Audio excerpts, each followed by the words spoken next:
Hey, hope you guys are doing well. Welcome back. It's been a little while. It's been too long since I've done a podcast. I think it's been 2 or 3 weeks. I think the last one I did was following the Cerrone versus Edwards fight in Singapore. So I just want to cut right to the chase, guys. Huge fight card this past weekend, UFC 226, International Fight Week, as well as the Ultimate Fighter finale. So sorry I didn't get you guys an episode last week with the holidays, the 4th of July. We went camping, got bit by a bunch of bugs. My girlfriend completely lied and said that there was a lake. There was a waterfall, so that didn't really do the trick. But she tried her best. I digress. So anyways, big fight card, big fight weekend. A lot to talk about. We're going to talk UFC 226. We'll talk a little bit about the Ultimate Fighter finale. I really don't think there's too much to talk about, to be honest. I think the Ultimate Fighter finale has kind of lost its flair since the Ultimate Fighter. Look, I watched the Ultimate Fighter, but I think that it's not worth really getting too involved, too emotionally invested, aside from the finale and the guys fighting for the contract. We're going to talk that, UFC 226, and then we're going to talk this fight night. I think it's Boise, Idaho. Some decent fights. Chad Mendes is coming back from his suspension. He's been out for a while. JDS is coming back.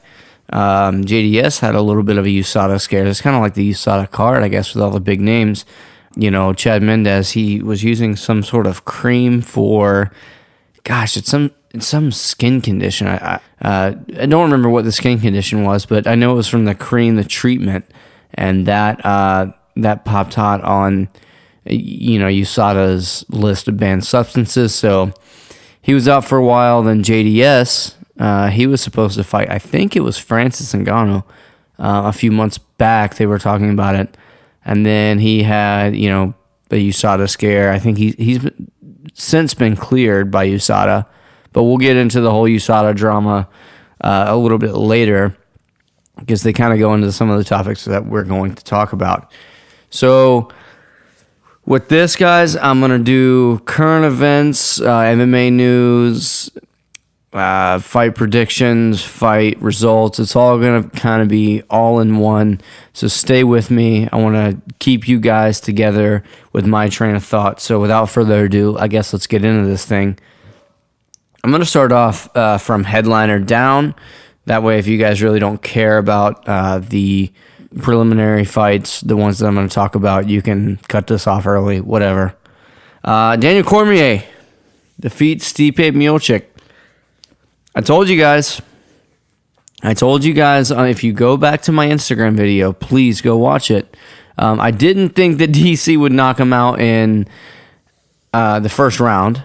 Definitely didn't think that. I thought Stipe's power would take over maybe in the first and second round, but DC would weigh on him. His conditioning's better, and he's the heavier guy, surprisingly. Came in at 246, usually fights at 205. But let's not forget, DC was 13-0 at heavyweight, was the number 2 ranked heavyweight in the world before going down to 205 pounds. Won that title, had the John Jones loss, but, that is what it is. A lot of asterisks, a lot of question marks around those fights. Well, definitely around one of them, maybe around the first fight that he and John Jones had. So he comes in. He looks like he ate all of the Chipotle. All of it. But good for him. As you guys know, DC is my favorite fighter. I think he's a class act. I think he's a great commentator. I think he's a great analyst. And he just seems like an all-around great guy.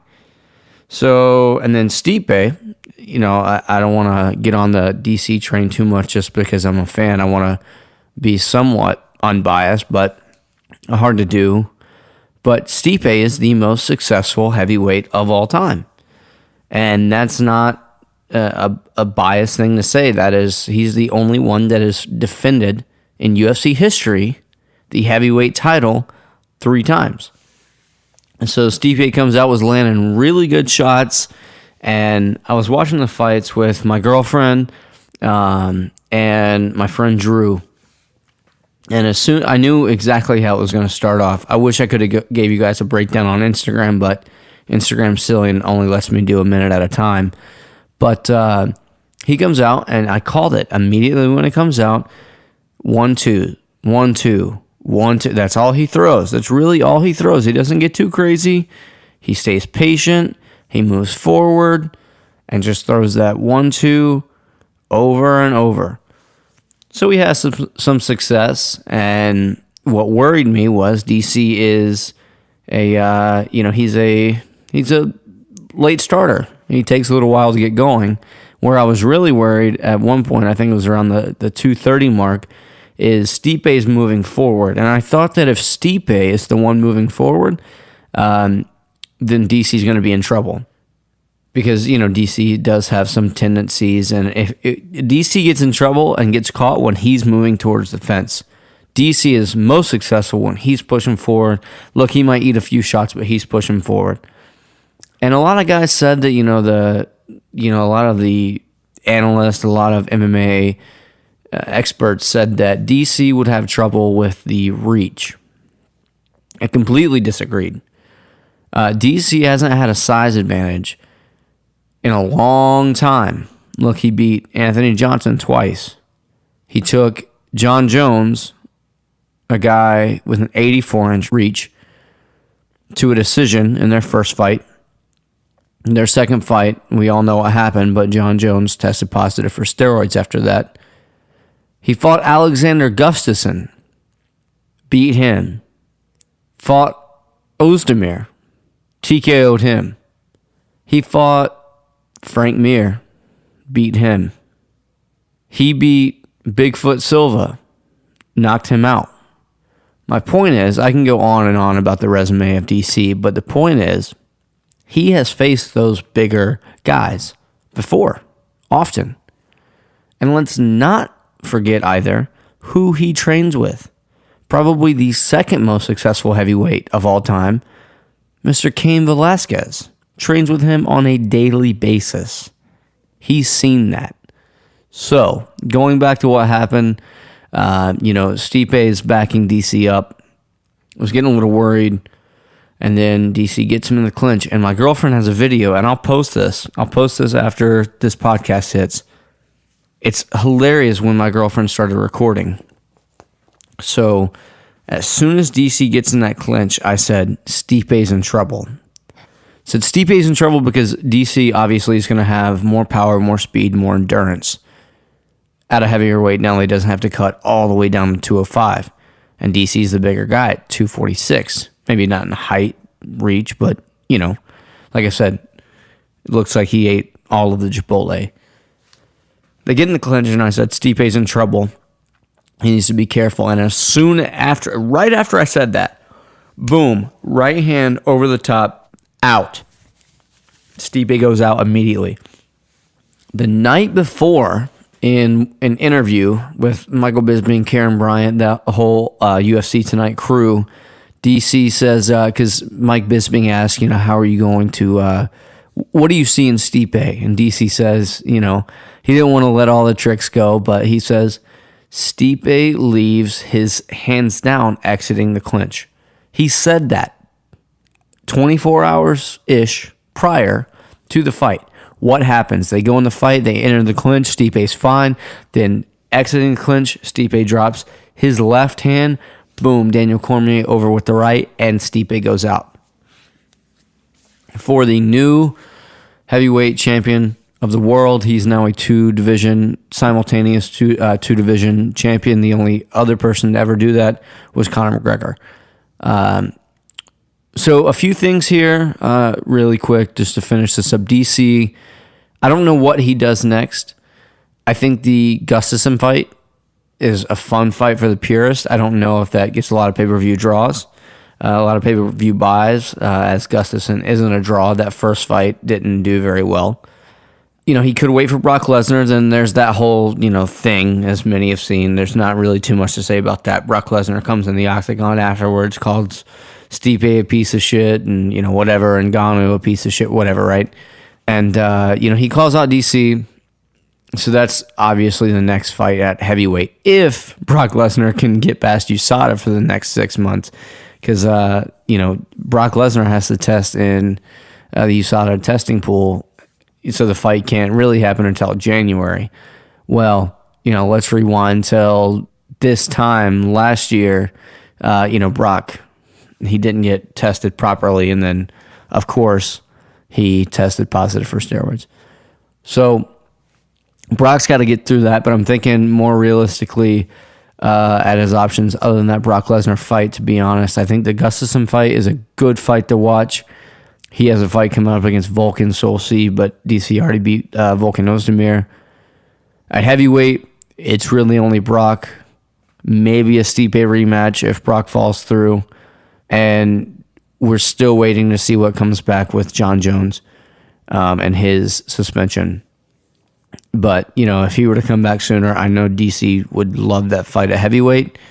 And in my opinion, for my money, you can talk about, there's 3 guys, in my opinion. There's GSP, there's Demetrius Johnson, and DC. Demetrius Johnson, GSP, DC. Those are my top 3 of all time. Guys talk about, well, what about John Jones? Well, he's pissed hot for some sort of PEDs twice. Anderson Silva, he's done the same thing. He has tested positive twice, maybe more than that. Then you say Demetrius, and this is why, and I'm going to eliminate these here as I go. Demetrius Johnson, great fighter, probably in my top 3 favorite fighters, but he only holds 1 belt. He's got a great streak. His level of competition is good, not great. When he fought at 135, a higher weight division, like DC just did, moving up to heavyweight to fight Stipe, when he moved up, or when he fought at that division, he fought Dominic Cruz. So he fought Dominic Cruz and lost. He got ragdolled, lost by decision. So there, I take DJ out. And then you have GSP. Okay. He's up there. I really think it's between those 2. And you can say a million things, but really my top 2, GSP, DC, and I will take DC really all day. Some of that might be biased, but DC is my greatest of all time at this moment. John Jones is out in the sense that, obviously he's tested positive twice for PEDs. In the USADA era, think about this, in the USADA era, the strict drug testing, we've only seen John Jones truly win 1 fight, and that was against OSP for the interim title, in which OSP looked, not OSP, he tried his best, which John Jones looked like ass compared to his normal self. So just think about that when you talk about the whole John Jones greatest of all time conversation. All right. So that covers what I think is next for DC. I think Gustafsson would be cool. I think a Stipe rematch would be all right, pending Brock falls through.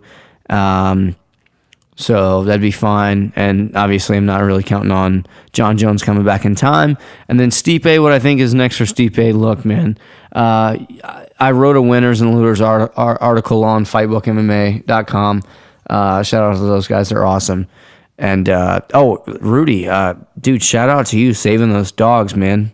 Rudy is the vice president of Fightbook MMA. He found 2 dogs under like some garbage, some boxes, and some wood. And he named the fat one DC and the skinny one John Jones. But careful, dude. John Jones, your dog, will find all of your cocaine, and DC will eat all of your fried chicken if you walk away. So, I wrote an article for them, winners and losers, and I didn't put Stipe in my losers because, look, man, there's no shame in losing to a guy like DC. Stipe's still a beast. He's got a bright future ahead of him, and shout out to Stipe. What's next for Stipe? I guess a Curtis Blades fight would make sense, but if I'm not wrong, I believe him and Blades trained together before, and Stipe just kind of handled him, but that was years ago. So that fight kind of makes sense. The DC rematch does make sense. Good things for Stipe Miocic in the future, and he's about to be a father, so good for him.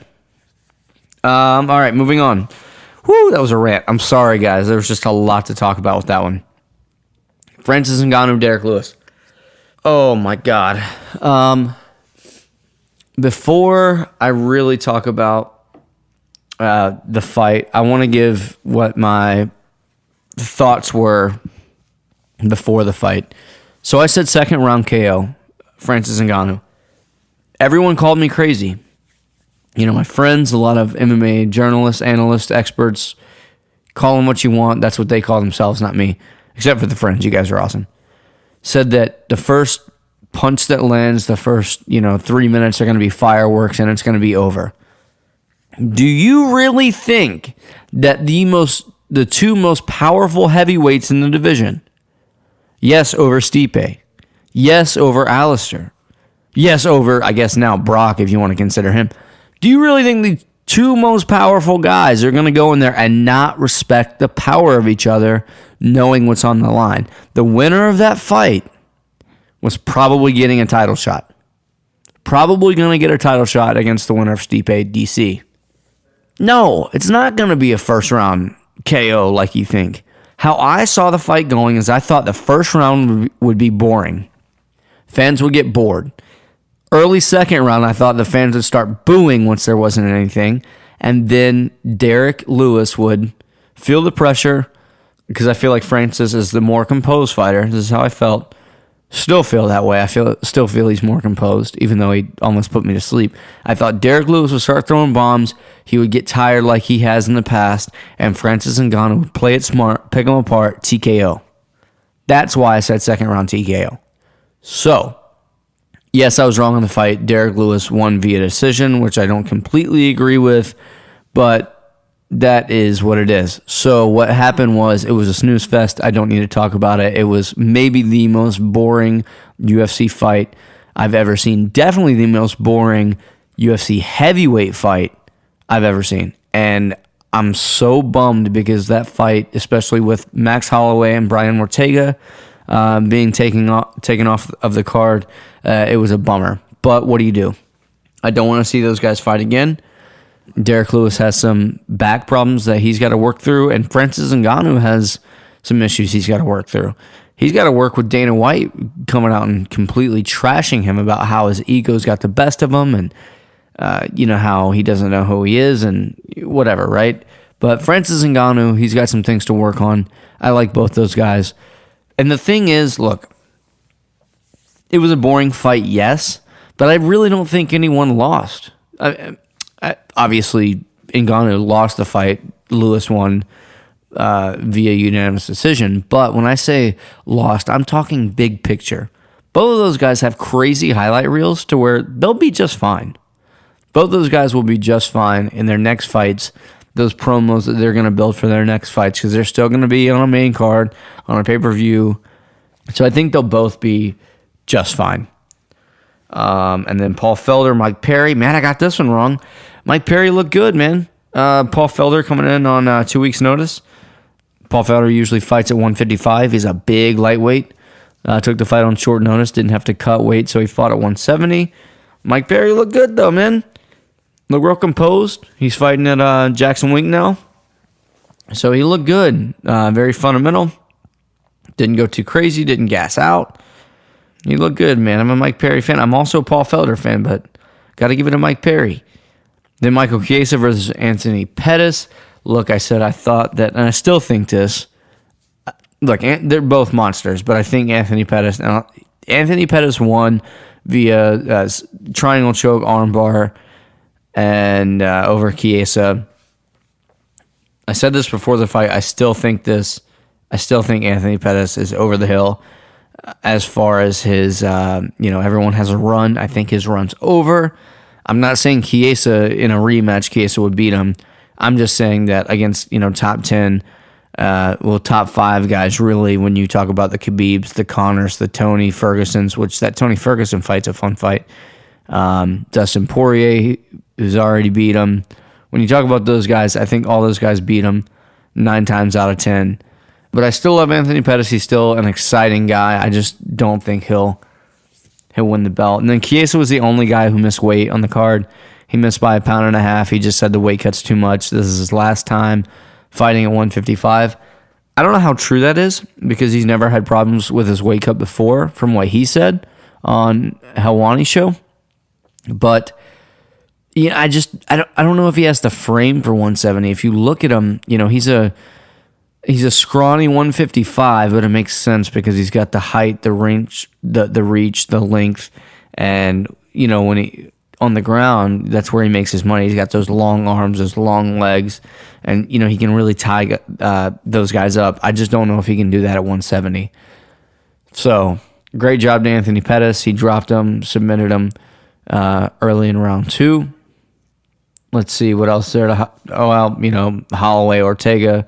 That fight got canceled. That's a bummer. Still waiting to see what's going on with Max Holloway, but the rumor is that it was concussion-like symptoms, which I saw on the UFC Tonight show that Wednesday when Mike Bisping said, "Hey, are you okay? You look out of it." His eyes were kind of moving back and forth, rolling the back of his head. Said he was just tired. He's a fighter. Look, those guys aren't going to say, "No, I'm hurt." So it's either that or, who knows what it is, but we'll wait. I don't want to speculate. And then for UFC 226 as a whole, look, man, there's already reports coming out about the pay-per-view buys. They're saying that it's not going to break 400,000. If it breaks 400,000, personally, this is my thought, if you compare it to UFC 225 Chicago, Robert Whittaker, Yoel Romero, that was a great card, but it didn't do numbers. Those initial numbers came out at 150,000. That's what the quote-unquote experts thought that the numbers were going to be. And then I think it came out to be 225, so 75,000 more.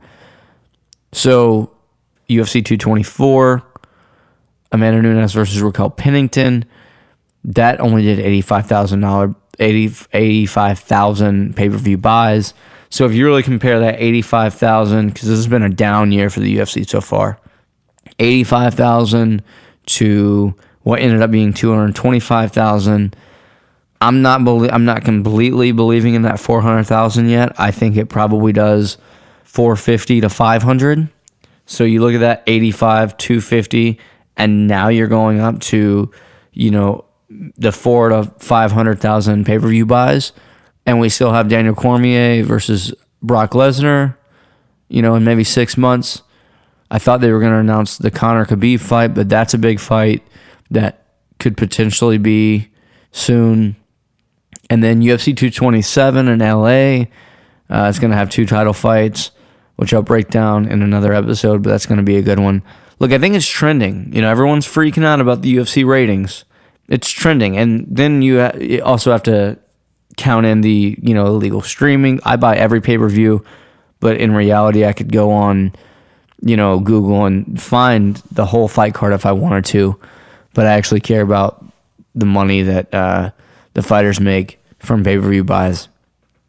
So just chill out on the whole UFC struggling thing. Yes, they are, but what are you going to do? It is what it is. So for Derek Lewis, really quick, what's next for him? Probably one fight away from the title. Francis, he needs to figure out, his issues. Obviously, he was holding back, didn't have a whole lot of action because he didn't want Stipe Miocic rematch, basically, where he gets tired early. Mike Perry, don't give him another top 15 guy yet. He's not ready. Anthony Pettis, I don't think he beats a top 15 guy, but damn, he looked good. And then Max Holloway, Brian Ortega. At this point, really, Max has missed his last 3 fights for whatever reason. I love Max. He's in my top 5 right now, favorite fighters. But you got to, in my opinion, I think you strip him. Then you do a title fight between Ortega and Jeremy Stephens. I think that's an absolute barn burner. We've already seen Ortega versus Edgar, where Ortega knocked out Frankie Edgar. We've already seen Frankie Edgar versus Jeremy Stephens, who's a knockout artist, and Frankie Edgar just dominated the fight, won via unanimous decision. I believe it was 30-27. I'd like to see Ortega versus Jeremy Stephens. I think stylistically that's a crazy fight to see how those guys match up, and Jeremy Stephens is talking mad shit, so that's a good one. And then, let's see. What else is... Oh, yeah, just really quick. I guess I'll break down the Tough 27 finale. The only fight really in my mind worth talking about is Israel Adesanya versus Brad Tavares. Israel Adesanya, who's like 85-4 in professional kickboxing. Unranked, he was 13-0 at the time, fighting number 8 ranked Brad Tavares, who's 17-5. A lot of those fights in the UFC. A lot of guys were favoring Brad because of his wrestling. Israel Adesanya is just a world beater in kickboxing, and if you haven't seen that fight, Israel just tuned him up the whole fight. Israel Adesanya, the last style bender, is a real problem in the middleweight division. So that was a good fight. Mike Trizano won the lightweight contract. Brad Katona won the featherweight contract from the show. And I guess that's really all worth talking about with International Fight Week. Some good fights. I was very pleased to see Daniel Cormier become a 2-time world champ. Oh, and I was talking earlier how I think the only good fight for DC at 205 is Gustafsson. Well, apparently, I'm just reading this now, Yoel Romero wants that fight, which is a good fight. I'd love Yoel versus DC, but I don't know if it does big pay-per-view numbers. And so let's talk a few current events. MMA headline. Oh, God. Chuck versus Tito 3 got announced. Fuck you. Get that out of my face. It's a shit show. There's a video of Chuck Liddell hitting mitts. If you haven't seen it, it's awful. Hopefully he was just warming up. I don't know. It looked terrible. Oh, Matt Serra. Oh, Hall of Fame. So concussion discussion alumni Art Davey was on. Got inducted into the UFC Hall of Fame. I texted him afterwards. Congratulated him. He said thanks. That's all he said. He wasn't too enthused, but I'm sure he had bigger shit going on than Austin texting him. Matt Serra got inducted into the Hall of Fame. Good for him. Ronda Rousey got inducted into the Hall of Fame. Good for her. Not a huge Ronda Rousey fan. Never have been, but, you know, it is what it is. Good for her. Seriously good for her. Very important. Most important woman in women's MMA. Oh, wow. Chris Lytle is to compete at the second Bare Knuckle Fighting Championship. So another concussion discussion alumni, not Chris Lytle, but Bare Knuckle Fighting Championship president. So, wow. Chris Lytle, that's interesting. Very cool. Dana White kind of trashing Brian Ortega. Yeah, it's fine. Dana White does that. Dan Hooker, man. Dan Hooker knocking out Gilbert Burns at UFC 226 on the prelims. Jesus, someone put that guy on an FS1 main event. That guy's a stud. He's a stud. I watched him fight in Atlantic City. He fought Jim Miller, knocked him out with a knee. It's awesome. So good for him. Corey Anderson's replacing Ilir Latifi, and he's fighting Glover Teixeira in Germany. It's a great fight, I think, for Corey. A hometown guy. Shout out to Corey Anderson from Roscoe. I will be rooting for him, and I would definitely pick him over Glover in that fight. So good main event for him. Yeah, I really think that's it for current events. So I guess let's get into UFC Fight Night. I don't remember what number it is, but in Boise, Idaho. Some really good fights on here, I think. So we'll start off with the main card. I think that's probably all I'll cover. Junior Dos Santos versus Blagoy Ivanov. Jeez. Blagoy Ivanov, I think he's like 16-1. But on the UFC website, they still have it at 0-0-0 with no like picture for him. It's just a silhouette. I've talked about this before. He's a professional fighter. He's a former World Series of Fighting world champion. Someone please get him a picture. I'll take JDS, though. I'll take Junior Dos Santos via second round KO. I think the experience gets it done. JDS has fought the best of the best and still at his age looks pretty damn good. Sage Northcutt, Zach Otto, that's the co-main. I don't agree with that being the co-main, but I will take Sage via unanimous decision. I think Sage probably plays it safe. utilizes some wrestling and is more explosive on the feet. So I'll take Sage via unanimous decision. Dennis Bermudez versus Rick Glenn. My money will always be with Dennis Bermudez. I'll take Bermudez second round TKO. Randy Brown. Oh, Nico Price. That's a great fight. That is a great fight. So the big X factor here is I think Randy Brown's wrestling is better. I think Nico Price's striking is more sneaky while Brown is more powerful, but Nico Price, I think his jiu-jitsu's better. So kind of even there. Nico Price 11-1, Randy Brown's 10-2.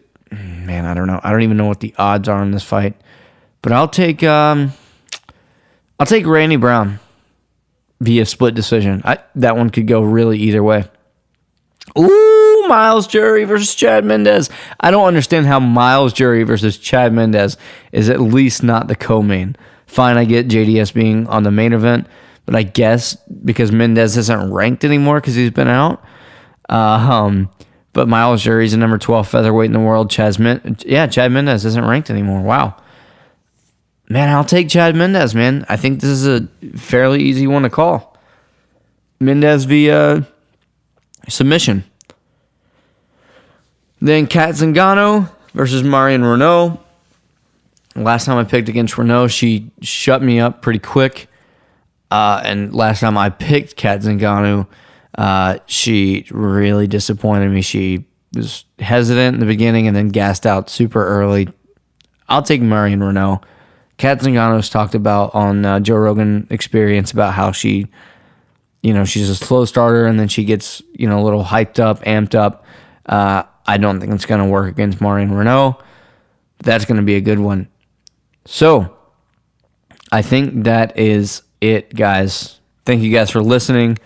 Give me a like on Instagram, please. Whenever I can't do these breakdowns, what I'll probably start doing is I'm going to do the podcast, and then right before the fights, for the people that didn't get a chance to listen to the podcast, can just get a quick 1 minute wrap up. I appreciate all your guys' support.